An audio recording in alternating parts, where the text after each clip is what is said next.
করেছে তরুণ চিকিৎসককে কর্তব্যরত অবস্থায় গণধর্ষণ করে নৃশংসভাবে খুন করেছে।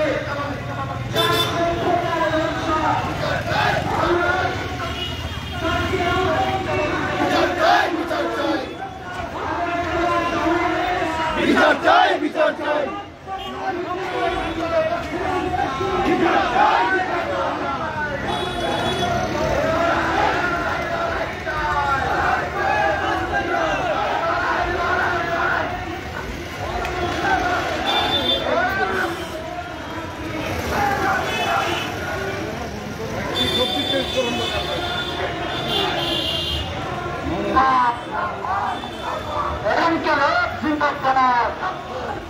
চারটি বামপন্থী ছাত্র যুব সংগঠন দিচ্ছে রায়। চারটি বামপন্থী ছাত্র যুব সংগঠনের আজকে মিছিলে জনগণ এক হো। চারটি বামপন্থী ছাত্র যুব সংগঠনের আজকের এই মিছিলে জনগণ এক হো। এই উদয়পুর অভিজিৎ থেকে নৃশংসভাবে খুন করার জবাব চাই, জবাব দাও। স্বাধীনতার ৭৮ বছর পরেও নারীরা সুরক্ষিত নয় কেন? জবাব চাই, জবাব দাও। স্বাধীনতার ৭৮ বছর পরে ক্যাম্পাসে ছাত্রীরা সুরক্ষিত স্বাধীনতার ৭৮ বছর পরে ক্যাম্পাসে ছাত্রীরা সুরক্ষিত নয় কেন? জবাব চাই, জবাব দাও। স্বাধীনতার ৭৮ বছর পরে ক্যাম্পাসে নারীরা সুরক্ষিত নয় কেন? জবাব চাই, জবাব দাও।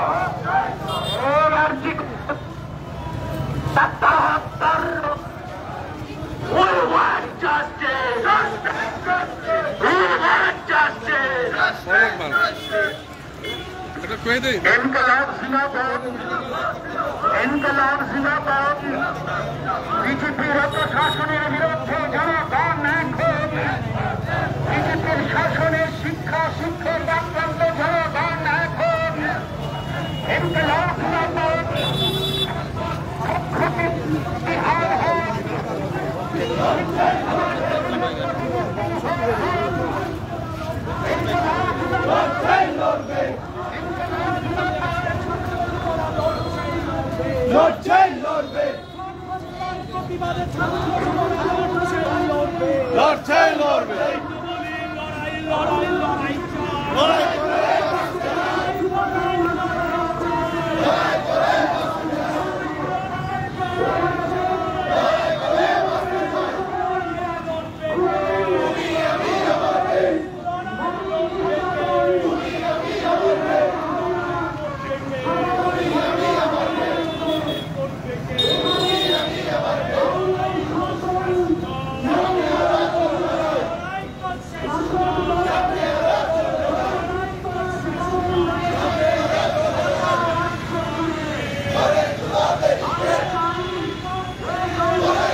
আমরা এসেছি ওনার পরিবারকে কিভাবে সহায়তা করা যায় এবং সার্টিফিকেট কপির জন্য আমরা অলরেডি অ্যাপ্লাই করে দিয়েছি। আমরা আশা করি এমনিতে পেয়ে যাব। পাওয়ার পর এগুলি দেখে আমরা দরকার হলে উচ্চ আদালতে পুলিশ এবং মেডিকেল অফিসার মানে এত বড় একটা হসপিটাল পোস্টমর্টম ছাড়া ডেড বডি কি করে দিয়ে দিলেন সেটি আশ্চর্যজনক ব্যাপার। এজিএমসি এখানে মেডিকেল কলেজের স্টুডেন্টরা বাইরে তো এসে পড়ে, কিন্তু ওরা আবার কি শিখবেন? তাহলে নিশ্চয়ই এটার মধ্যে কোনো গলদ ছিল বা এটার মধ্যে কোনো প্ল্যান হয়েছিল। ওই সময় মধ্যে প্ল্যানটা তৈরি করে দিয়েছে পোস্টমর্টম ছাড়া। পোস্টমর্টম ছাড়া কি ডেড বডি দেওয়া যায়?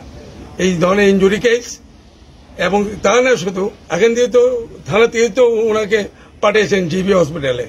আমি মানে অবাক হয়ে যাচ্ছে, আমার ৩৫ বছরের ওকালতি জীবন, যে পোস্টমর্টম ছাড়া এই ব্যাপারে একটা ডেড বডি ছেড়ে দিচ্ছেন, সাংঘাতিক ব্যাপার। এখন আমরা চেষ্টা করছি এবং কিভাবে করা যায় কি, এবং তাদের পরিবারের জন্য আমরা যতটুকু পারি আমরা সাহায্য করবো আইনের দিক দিয়ে, এবং সার্টিফিকেট কপি আমরা পেয়ে গেলে আমরা এগুলি আলোচনা করবো কি করা যায়। এই যে ঘটনাটা আপনারা কাকে গাফিলতি হলো এক নম্বর হলো পুলিশ, দ্বিতীয় নম্বর হলো মেডিকেল অফিসার, মানে that is AGMC Agartala medical college. আমি জানি না ডাক্তারবাবুরা কি ধরনের ইনস্ট্রাকশন পেয়েছেন, কি ধরনের কি, অথচ মেডিকেল জুরিসপ্রুডেন্সের সমস্ত কিছু আছে। এই ধরনের ইনজুরি যদি কেস থাকে তার সঙ্গে সঙ্গে মানুষ সঙ্গে সঙ্গেই পোস্টমর্টম করতে হয়। আমি জানি না কোন ডাক্তার কিভাবে করেছেন। যাক, উদয়পুর মহিলা থানা থেকে একটা রিপোর্ট জমা দিয়েছে যে লিভারের কারণে ওনার মৃত্যু হয়েছে, অথচ পোস্টমর্টমের রিপোর্ট এখনো আসেনি। বিষয়টা আপনারা কিভাবে দেখছেন? কিভাবে দিল? পোস্টমর্টমের কাজ তো এখনো পাইনি, তাহলে ওনারা কিভাবে দিল? মহিলা থানা। সবচেয়ে আশ্চর্যজনক কি চলছে দেশটার মধ্যে বোঝা মুশকিল। একজন শিক্ষক মশাই, দেশের যে মেরুদণ্ড যে উনাকে ভেবে ঘর থেকে ডেকে নিয়ে এইভাবে মারধর করে, সাংঘাতিক ব্যাপার। তার সাধারণ মানুষরা কোথায় যাবে?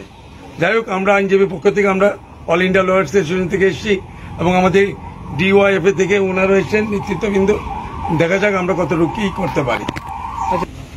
আমরা ভারতের গণতান্ত্রিক যুব federation, DYFI, SFI, TSU, TIF এবং আমরা আমাদের পাশে পেয়েছি আইনজীবীদের। রাজ্যের বরিষ্ঠ দুজন আইনজীবী, উদয়পুরেরও বরিষ্ঠ আইনজীবীরা এখানে উপস্থিত হয়েছেন, এবং আমরাও ওদের কাছে দাবি রাখছি ওনাদের কাছে যে এই বিষয়টা আইনগতভাবে যেন সর্বোচ্চ তারা সাহায্য সহযোগিতা করেন। এবং গোটা ঘটনা গভীর ষড়যন্ত্র, এটা শুধুমাত্র একটা শিক্ষক হত্যা এভাবে যদি আমরা দেখি, তাহলে আমাদের ভবিষ্যতে আরো শিক্ষককে এইভাবে মাতব্বররা, আজকের দিন মাতব্বররা খুন করবেন। এবং এর পেছনে শুধুমাত্র যারা খুন করেছেন কয়েকজন ব্যক্তি, আমরা শুধুমাত্র তা না, এর পিছনে পুলিশ, এর পিছনে উদয়পুর হাসপাতাল, এবং শেষ পর্যন্ত খুনের তথ্য প্রমাণ লুপাট করার জন্য জিবি হসপিটাল আরো বড় দায়ী। ফলে এখানে কাউকে ছোট বড় করে না, এই গোটা ঘটনার পেছনে পুলিশ এবং উদয়পুর মহকুমা হাসপাতাল থেকে জিবি সবাই তার সঙ্গে যুক্ত। সবার বিরুদ্ধে ভূমিকা গ্রহণ করতে হবে।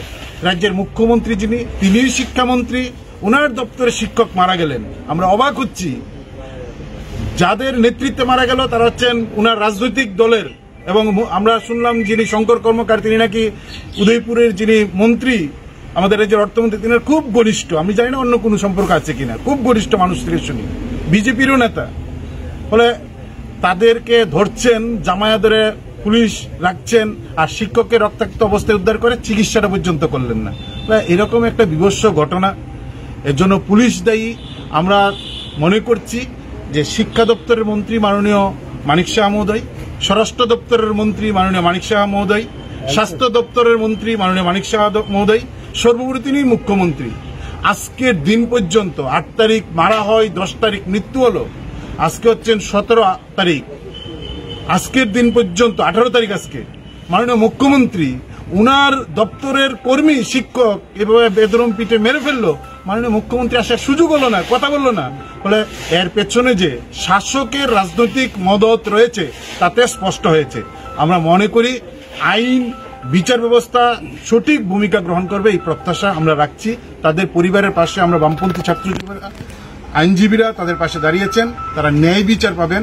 এই ন্যায় বিচার শুধুমাত্র শিক্ষক অভিজিৎ দে না, এই ন্যায় বিচার ত্রিপুরার মানুষের পাওয়া সবচেয়ে বেশি জরুরি। আজকে শিক্ষক খুন হচ্ছেন, মাঠে গোটা মেরুদণ্ডটা ভেঙে দেওয়ার পরিকল্পনা, এই পরিকল্পনার বিরুদ্ধে আমরা রাস্তায় নামছি।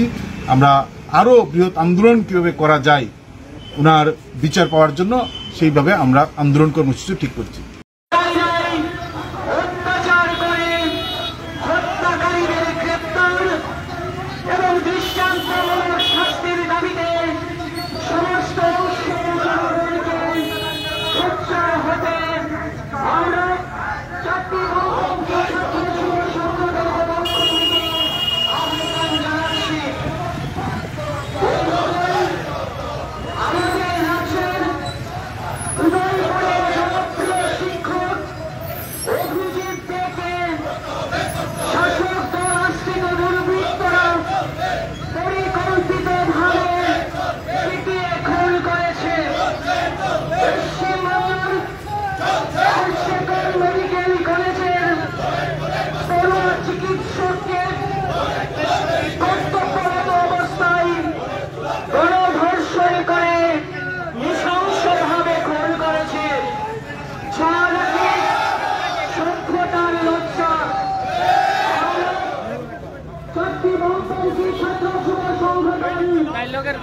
আগরতলা শহরের রাজপথে ত্রিপুরা এবং পশ্চিমবঙ্গের সংঘটিত প্রতি পরিবর্তিত ঘটনার এক রাষ্ট্র নিয়ে প্রতিবাদ জানাতে বিচারের দাবিতে পথ হাঁটছে।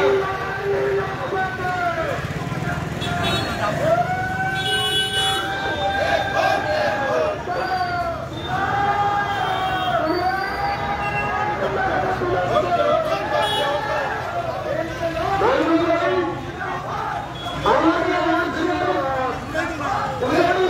জনপ্রিয় শিক্ষক শাসক দুর্বৃত্তরা পরিকল্পিতভাবে সেতু দখল করেছে। পশ্চিমবঙ্গের করোনা চিকিৎসকদের অবস্থায়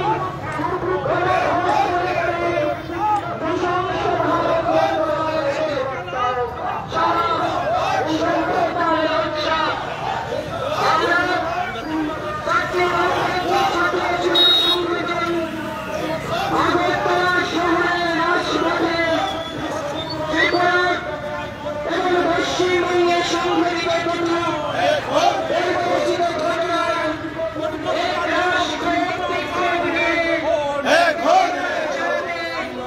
বিচারের দাবিতে পথ হাঁটছি। আমরা চাই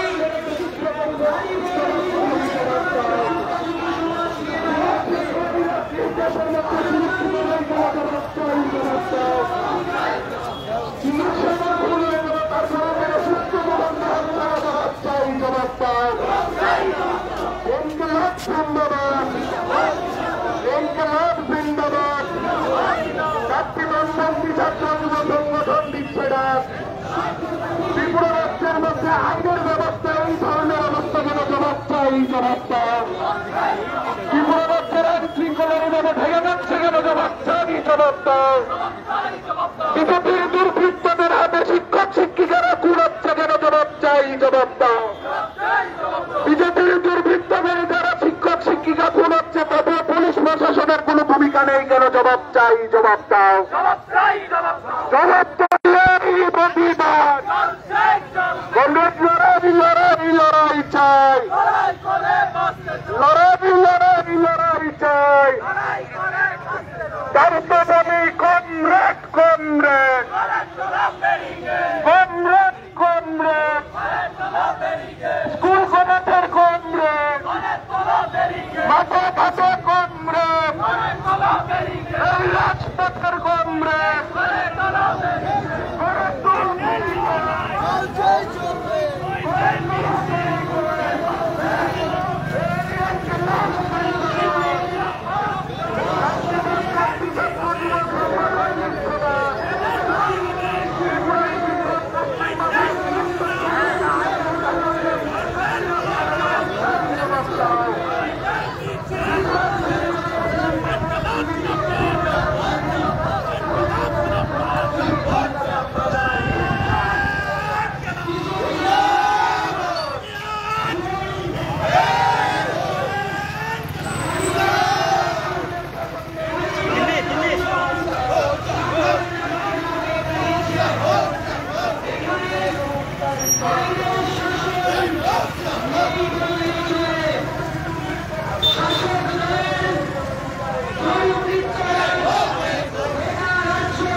চিকিৎসা